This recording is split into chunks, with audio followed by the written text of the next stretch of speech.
Në mesin e virtyteve që Islami ka ngritur në shkallët më të larta të moralit, e vërteta zë një vend të veçantë dhe themelor.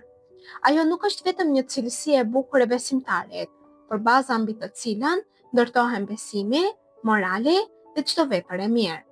Kurani famëlar dhe hadithet e profetit Muhammed dhe të imamëve të Ehli Bejtit, paqja qoftë mbi ta të gjithë, e paraqesin të vërtetën si një virtyt që e afron njeriu në Allahun, e zbukuron karakterin e tij dhe e dallon atë nga hipokrizia dhe gënjeshtra. Përmes saj, besimtari fiton besueshmëri, përmbush amanetin, ruan dinjitetin dhe ecën në rrugën e drejtë që Allahu ka caktuar për robërit e tij.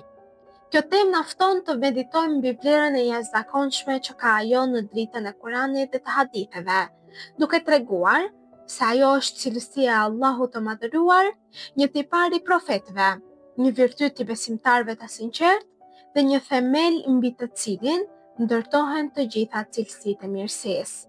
Njëkohësisht, vërteta na paralajmëron për rrezikun e madh të gënjeshtras, e cila shkatron besimin dhe e largon njeriu nga rruga e drejtë.